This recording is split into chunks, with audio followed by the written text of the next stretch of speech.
tema 2 de radioprotección hablaremos de la interacción de la radiación con la materia, tanto la interacción de partículas con la materia como la interacción de fotones con la materia. En cuanto a las partículas, cuando las partículas interaccionan con la materia se produce una serie de efectos y estos efectos dependen del tipo de partícula, tanto de su masa como de su carga, si es positiva o negativa. En cuanto a la masa, si son partículas ligeras o partículas pesadas, la energía que tienen esas partículas y el medio de interacción. Depende del estado físico, de la densidad y de los componentes. Así, en cuanto a las partículas cargadas pierden su energía al interaccionar con la materia a través de 3 tipos de interacciones, que son fundamentalmente la colisión elástica, la colisión inelástica y la colisión radiativa. La colisión elástica ocurre cuando una partícula choca contra unos átomos que están en un medio, desviando a dicha partícula de su trayectoria, que cede su energía en forma de energía cinética. Lo que ocurre en esta colisión es que no se produce alteración atómica ni nuclear en el medio. Los átomos de ese medio pues se quedan como estaban. El segundo tipo de interacción de partículas cargadas es la colisión inelástica, que es la que produce los fenómenos de excitación e ionización que veíamos en el vídeo anterior. Como sabéis, la excitación se produce cuando esa partícula interacciona con el átomo y se produce un cambio de un electrón de una capa más ligada a una menos ligada, con la posterior vuelta de dicho electrón, la desexcitación, a su capa. Por otro lado, la ionización ocurre cuando un electrón sale del átomo debido a que la partícula que incide contra ese átomo tiene la suficiente energía como para quitarlo de allí.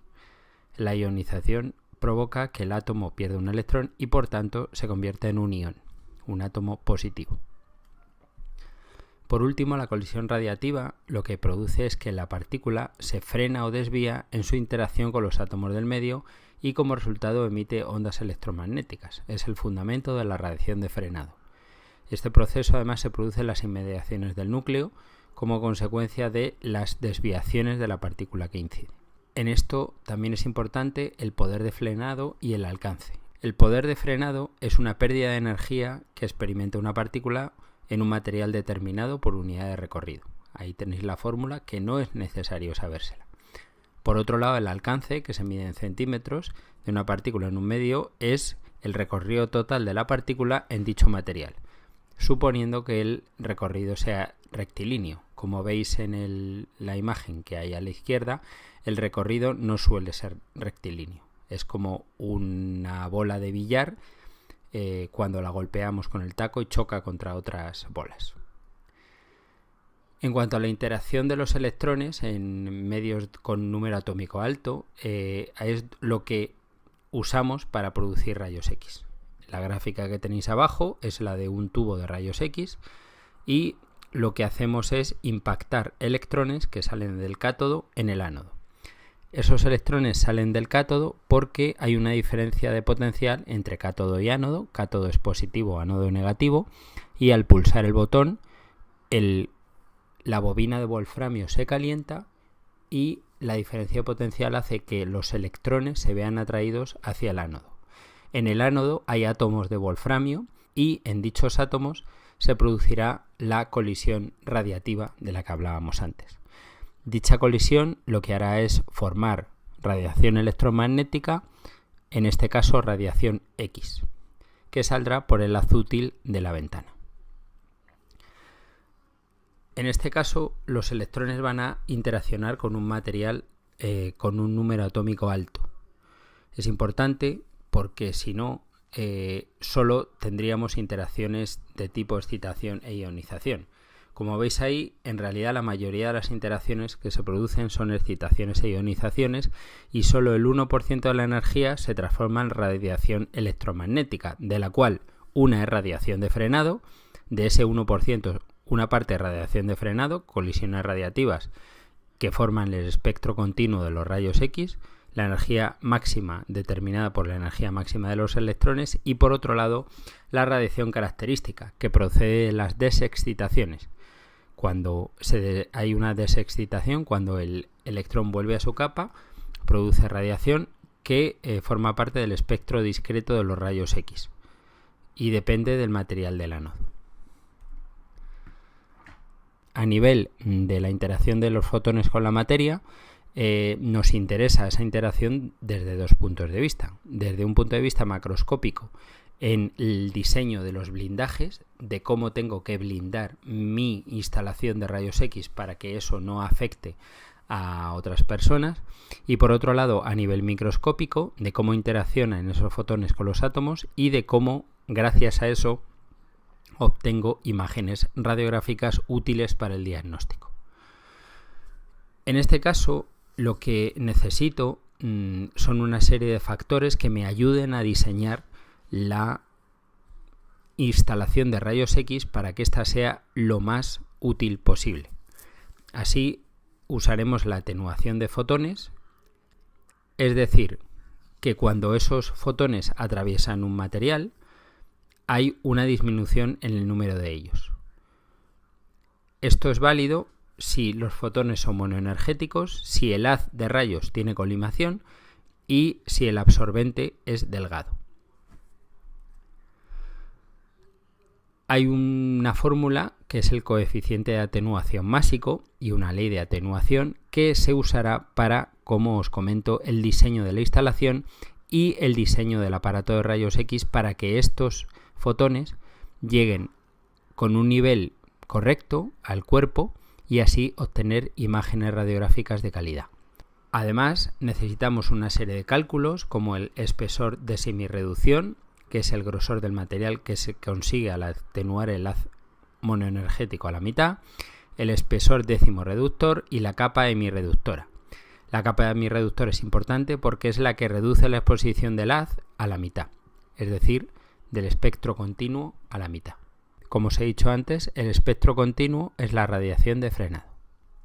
Hemos repasado lo que se produce dentro del tubo de rayos X, cómo los electrones van del cátodo al ánodo por la diferencia de potencial existente y cómo dichos electrones interaccionan con los átomos y se producen diferentes tipos de colisiones, una de las cuales, la radiativa, produce los rayos X.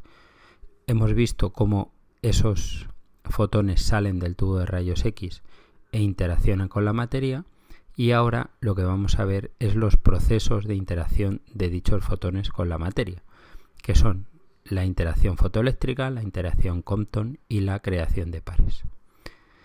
El electrón va a producir una ionización, una absorción que produce efectos biológicos, y por otro lado los fotones van a producir dispersión. Así, el primer proceso de interacción es el efecto fotoeléctrico, que se produce a bajas energías, que son las menores a 100 kiloelectronvoltios en tejidos biológicos. El fotón que tenemos interacciona con un electrón ligado del cuerpo, por ejemplo, cediéndole toda su energía. El electrón invierte parte de la energía en romper la ligadura con el átomo y el resto como energía cinética. ¿Qué es importante aquí? Que este tipo de proceso, este tipo de interacción se va a producir en la radiografía intraoral. Podéis pensar que al ceder el fotón toda la energía al cuerpo, pues puede haber más daño biológico, pero lo que tenemos que tener en cuenta es que la interacción o lo que estamos radiografiando es algo muy local. El equipo de rayos X, como sabéis, tiene un máximo de 65-70 kiloelectronvoltios. El segundo proceso de interacción es el efecto Compton, que se produce a energías entre 100 y 1000 kiloelectronvoltios en tejidos biológicos.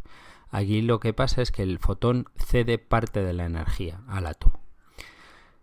Y además se produce un fotón disperso de energía.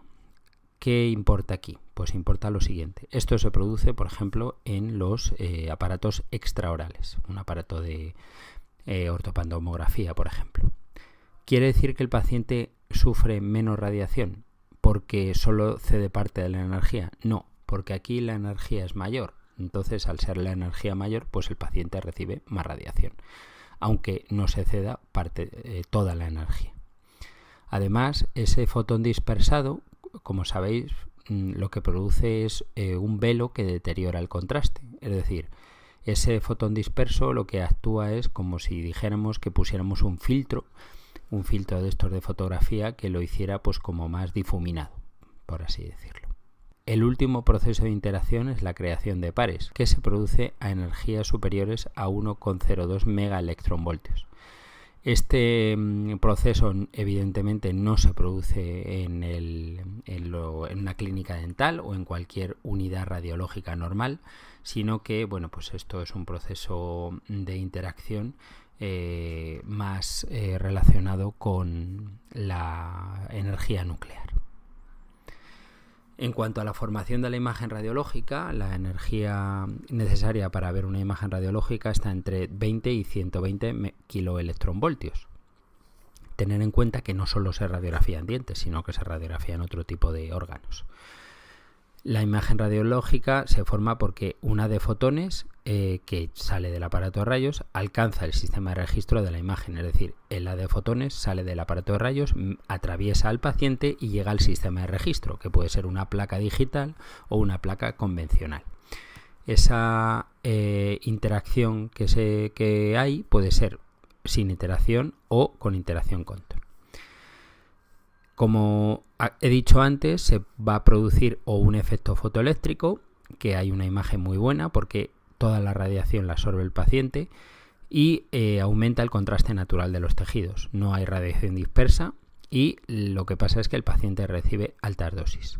Evidentemente, la no presencia de radiación dispersa y que la imagen sea muy buena nos indica que una radiografía intraoral casi siempre se va a ver muchísimo mejor que una extraoral.